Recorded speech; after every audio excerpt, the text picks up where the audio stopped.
Hello दोस्तों, एक बार फिर से आपका सरकारी नौकरियों में स्वागत है। दोस्तों, आज मैं आपके लिए एक ऐसी वैकेंसी लेके आया हूं जो बिहार सरकार द्वारा जारी किया गया है। यानी इस नोटिफिकेशन को बिहार सरकार द्वारा जारी किया गया है जो होम गार्ड की भर्ती है। तो चलिए इसके बारे में बात करते हैं। इसकी जो आपको लोग जो है कब तक आवेदन कर सकते हैं, इसका डेट कब शुरू होगा ऑनलाइन जो है आवेदन करने के लिए, और इसका क्लोजिंग कब होगा, और इसमें फीस वगैरह क्या लगेगी, और पढ़ाई क्या मांगा गया है, सारी चीज़ें इस वीडियो में बात होगी। तो चलिए वीडियो को शुरू करते हैं। बस वीडियो को लाइक कर देना और चैनल को सब्सक्राइब कर लेना, क्योंकि हमारे चैनल पे ऐसी डेली वीडियोज अपलोड होती रहती हैं। तो चलिए वीडियो को शुरू करते हैं। सबसे पहले बात करेंगे एप्लीकेशन डेट के बारे में। जैसा कि आप लोग देख लीजिए, यहाँ पर लिखा हुआ है एप्लीकेशन बिगिन 27/3/2025। यानी ये जो वैकेंसी आई है, जो नोटिफिकेशन आया है, आज ही के दिन आया है। यानी 27/3/2025 को जो है इस वैकेंसी को डिटेल जो है रिलीज किया गया है। यानी इस वैकेंसी के जो नोटिफिकेशन है आउट किया गया है बिहार सरकार के द्वारा। और इसका जो लास्ट डेट है, यहाँ पर देखिए लिखे हुआ है लास्ट डेट अप्लाई ऑनलाइन। यानी जो है आप इसे ऑनलाइन अप्लाई कर सकते हैं, वो भी 16/4/2025। यानी 16 तारीख चौथा महीना 2025, लगभग एक महीने का समय दिया गया है। यहाँ पर आप लोग देख लीजिए, यहाँ पर 16 तारीख चौथा महीना 2025 तक जो है आप लोग इसका रजिस्ट्रेशन कर सकते हैं। और यहाँ पर देखिए लिखा हुआ है पे एग्ज़ाम फी लास्ट डेट। यानी उसी दिन रहेगा आपका लास्ट डेट जो आप लोग फीस जमा करेंगे। यहाँ पर देखिए लिखा हुआ है 16 तारीख चौथा महीना 2025। और यहाँ पर देखिए लिखा हुआ है exam date as per schedule. यानी जो है एग्ज़ाम डेट जो आपका आएगा वो निर्धारित होगा इनके शेड्यूल के हिसाब से। और जो एडमिट कार्ड देखिए लिखा हुआ है अवेलेबल बिफोर एग्जाम। जैसा कि आप लोग देख रहे हैं, यहाँ पर लिखा हुआ है बिफोर एग्जाम। यानी जो एडमिट कार्ड जारी किया जाएगा वो एग्जाम के पहले जारी किया जाएगा। चलिए अब बात करते हैं इस नोटिफिकेशन के फीस के बारे में, यानी इस वैकेंसी के फीस के बारे में। जैसा कि देख सकते हैं, यहाँ पर लिखा हुआ है जनरल, ओबीसी, ईडब्ल्यूएस, इनके लिए ये लगेगा 200 रुपये फीस। और जो एससी और एसटी वाले हैं यानी उनके लिए लगेगा 100 रुपये फीस। यानी इस गवर्नमेंट ने जो है निर्धारित कर दिया है, नोटिफिकेशन में साफ साफ लिखा हुआ है कि जो जनरल और ओबीसी और ईडब्ल्यूएस वाले हैं उनके लिए 200 रुपये फीस रखा गया है, एसटी वालों के लिए 100 रुपये रखा गया है। और जो ऑल कैटेगरी फीमेल महिला हैं, यानी जो बच्चियाँ हैं जो भी फीमेल हैं, उनके लिए 100 रुपये रखा गया है। चाहे वो एससी हों, चाहे एसटी हों, चाहे वो जनरल हों, चाहे ओबीसी हों, चाहे ईडब्ल्यूएस वाले हों, उनके जो वो फीमेल हैं उनके लिए जो है 100 रुपये फीस रखा गया है। और यहाँ पर देखिए लिखा हुआ पे the examination fee through debit card, credit card, net banking, और पे ऑफलाइन फी पेमेंट थ्रू ई चलान मोड। यानी जो है आप लोग इस फीस को जो है पे कर सकते हैं डेबिट कार्ड के द्वारा, क्रेडिट कार्ड के द्वारा, नेट बैंकिंग के द्वारा, और जो है पे ऑफलाइन फीस यानी ई चलान मोड के द्वारा। जो चलान मोड होता है उसके द्वारा आप लोग इस फीस को जो है सबमिट कर सकते हैं, यानी जमा कर सकते हैं।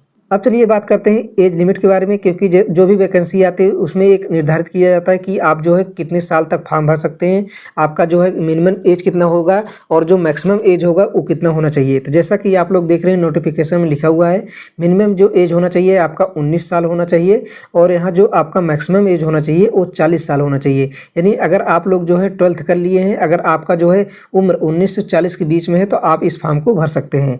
और यहाँ पर देखिए लिखा हुआ है एज रिलैक्सेशन पर Bihar home guard advertisement number इतना इतना, और जो है रिक्वायरमेंट 2025। यानी जो है आपको जो एज में छूट मिलेगी आपके जो है कैटेगरी हिसाब से, तो उसमें भी छूट मिलती है। होम गार्ड जो है इसमें होम गार्ड के जो एडवर्टाइजमेंट जो नंबर आया है, यानी जो नोटिफिकेशन है जारी किया गया है, इसमें आपको जो है छूट मिलेगा। अगर आपकी उम्र ज़्यादा है या कम है तो आप लोग नोटिफिकेशन को मैं डाल दूंगा और बता दूंगा भी कि आप लोग जो है इस नोटिफिकेशन को डाउनलोड कर लेना और अच्छे तरीके से पढ़ लेना, उसमें सारी चीज़ें बताई गई है। चलिए अब बात करते हैं फिजिकल एलिजिबिलिटी के बारे में, क्योंकि आप लोगों को पता होगा कि चाहे वो पुलिस की नौकरी हो चाहे आर्मी की नौकरी हो, उसमें फिजिकल होता है। तो जैसे यहाँ पर आप लोग देख लीजिए, कैटेगरी दिया गया है, मेल दिया गया है और फीमेल दिया गया है। जैसा कि आप लोग देख सकते हैं हाइट जो मेल वालों के लिए है, यानी जो मेल जो पुरुष होते हैं उनके लिए, बच्चों के लिए जो है उनके लिए 5 फीट 4 इंच रखा गया है। यानी 162.56 सेंटीमीटर उनका हाइट होना चाहिए, जो भी पुरुष हैं यानी जो बच्चे हैं। और जो फीमेल हैं यानी जो महिलाएं हैं, जो बच्चियां हैं, उनके लिए जो भी सभी महिलाएं होती हैं जो कैटेगरी के, चाहे वो एससी हो, चाहे एसटी हो, चाहे ओबीसी हो, चाहे ईडब्ल्यूएस हो, सभी प्रकार के जो कैटेगरी की महिलाएं हैं उनके लिए 153 सेंटीमीटर लंबाई रखा गया है। और चेस्ट जो है रखा गया है पुरुष के लिए, यानी जो यहाँ पर देख लीजिए लिखा हुआ है 31 इंच, यानी 79 सीएमएस, यानी 79 सेंटीमीटर लिखा गया है, यहाँ पर देख लीजिए। और जो फीमेल हो तो उनके लिए कोई भी नहीं रखा गया, नॉट अवेलेबल है। अब चलिए बात करते हैं रनिंग के बारे में। यहाँ पर देखिए लिखा हुआ है 1.6 किलोमीटर इन 6 मिनट, यानी 6 मिनट में आपको 1.6 किलोमीटर दौड़ना पड़ेगा। जो बॉयज़ हैं, जो यानी जो बच्चे हैं, लड़के हैं उनके, और जो लड़कियां हैं उनके लिए 800 मीटर इन 5 मिनट्स, यानी जो है 5 मिनट में उनको 800 मीटर दौड़ना है। और जो गोला फेंक होता है, जैसा कि आप लोगों को पता होगा, गोला फेंक भी होता है इसमें, तो वो 16 पॉइंट रहेगा गोला, और जो है 16 फीट फेंकना पड़ेगा। और जो बच्चियां हैं यानी जो महिलाएं हैं उनके लिए 12 पॉइंट का गोला रहेगा, और जो है 10 फीट उनको फेंकना पड़ेगा। अब चलिए बात करते हैं हाई जंप के बारे में, क्योंकि पुलिस वगैरह जो होम गार्ड की नौकरी होती है उसमें हाई जंप भी होता है और लॉन्ग जंप भी होता है। तो यहाँ पर देखिए जो हाई जंप होता है लड़कों के लिए वो 4 फीट रहेगा, और जो लड़कियों के लिए रहेगा वो 3 फीट रहेगा। और जो लॉन्ग जंप रहेगा वो लड़कों के लिए रहेगा 12 फीट और लड़कियों के रहेगा 9 फीट। यहाँ पर देख लीजिए नोटिफिकेशन में साफ साफ लिखा हुआ है। तो इस हिसाब से जो है आप लोग अपना तैयारी कर लेना। अगर आपका जो है जंप नहीं बनता, जंप सही कर लेना, और लॉन्ग जंप भी सही कर लेना। बाकी आप लोग फिजिकल को जो है अपना सुधार कर लेना। अगर फिजिकल नहीं तैयार हो तो फिजिकल जो है तैयार कर लेना, क्योंकि बहुत अच्छी नौकरी है होम गार्ड की, जो बिहार सरकार द्वारा लॉन्च किया गया है, यानी जो है इसे जारी किया गया है नोटिफिकेशन को। अब चलिए बात करते हैं एलिजिबिलिटी के बारे में। यानी यहाँ पर देखिए लिखा हुआ है पोस्ट नेम, यानी आपको जब वैकेंसी ये क्लियर कर लेंगे तो आपको किस पोस्ट पे रखा जाएगा। तो यहाँ पर देखिए लिखा हुआ है होम गार्ड, यानी होम गार्ड की नौकरी है। और यहाँ पर देखिए लिखा हुआ है टोटल वैकेंसी, यानी जो टोटल वैकेंसी आई है वो कितनी है। तो यहाँ पर देखिए लिखे हुआ है 15,000, यानी 15,000 बहुत ज़्यादा वैकेंसी होती है। तो आप लोग जो है अपने हिसाब से तैयारी कर लेना। अगर आपको नौकरी लेना हो तो 15,000 वैकेंसी आई है, बहुत अच्छी खासी वैकेंसी है। तो आप लोग जो है अच्छे तरीके से तैयारी कर लेना। और यहाँ पर देखिए लिखा हुआ है बिहार होम गार्ड एलिजिबिलिटी, यानी जो है इसमें पढ़ाई क्या मांगा गया है। तो जैसा कि देख रहे हैं यहाँ पर लिखा हुआ है सबसे पहले नंबर बिहार डोमिसिलिन, और जो 10+2 inter examination passed from any recognised board in India, यानी जो है आपको 10+2 जो है पास होना चाहिए, यानी 12वीं पास होना चाहिए किसी भी बोर्ड्स के द्वारा। तो आप लोग जो है इस फॉर्म को भर सकते हैं।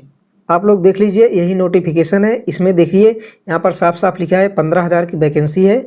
और यहाँ पर देखिए चलिए और बात करते हैं। आप लोग देख लीजिए यहाँ पर कहाँ कहाँ इसका जो है वैकेंसी है। यहाँ देख लीजिए नालंदा है, रोहतस है, भोजपुर है, बक्सर है, कैमूर है, गया है, जहानाबाद है। यहाँ आप लोग देख लीजिए इसको और स्क्रीनशॉट ले लीजिए, रोक वीडियो देख लीजिए पॉज करके, कहाँ कहाँ कितनी वैकेंसी है। गोपालगंज के लिए है, मुजफ्फरपुर के लिए है, और जो है सीतामढ़ी, शिवपुर जो है, चंपारण और दरभंगा, बहुत सारी जो है इसमें सभी जिले के लिए थोड़ी थोड़ी वैकेंसी रखी गई है। यानी कैटेगरी वाइज किसका जो है ओबीसी वाले कितना है, और ईडब्ल्यूएस वालों के लिए कितना है, हैंडीकैप वालों को कितना रखा गया है, और एससी एसटी वालों के लिए कितना रखा गया है। सारी चीज़ें इसमें बताया गया है। आप लोग जो है इस नोटिफिकेशन को डाउनलोड कर सकते हैं इनके वेबसाइट के द्वारा। चलिए मैं आपको वेबसाइट बताता हूँ, आप लोग जो है कैसे डाउनलोड कर सकते हैं इनके वेबसाइट पर जाकर। तो जैसा कि आप लोग यहाँ पर देख रही है, यहाँ पर सारी एलिजिबिलिटी के बारे में बताया गया है इस नोटिफिकेशन में, और क्या क्या मांगा गया है। और यहाँ पर देखिए साफ साफ लिखा गया है कि आप लोग कैसे जो है इसे आवेदन कर सकते हैं। यहाँ पर देखिए लिखा हुआ है, यहाँ पर रजिस्ट्रेशन करने के बाद मोबाइल नंबर, ईमेल आईडी अनिवार्य है, यानी आपके पास ये दोनों चीज़ होना चाहिए। जैसा कि मैंने आपको इस नोटिफिकेशन के बारे में सारी चीज़ें बताई, और भी ज़्यादा जानकारी चाहिए तो आपको जो है इनके वेबसाइट पे स्टेट बिहार जो है आप लोग डाल देना। वहाँ पर गूगल पे जाके बहुत सारी वेबसाइटें आपको मिल जाएंगी, जैसे सरकारी रिजल्ट वगैरह है, वहाँ से जो आप लोग जो है इसके वेबसाइट पे जा सकते हैं और वहाँ पर देख सकते हैं सारी जानकारी। इस नोटिफिकेशन को भी डाउनलोड कर सकते हैं PDF के द्वारा, तो इसमें सारी जानकारी आपको मिल जाएगी। तो चलिए वीडियो को यहीं समाप्त करते हैं, मिलते हैं किसी अन्य वीडियो के साथ। तब तक के लिए बाय बाय, जय हिंद।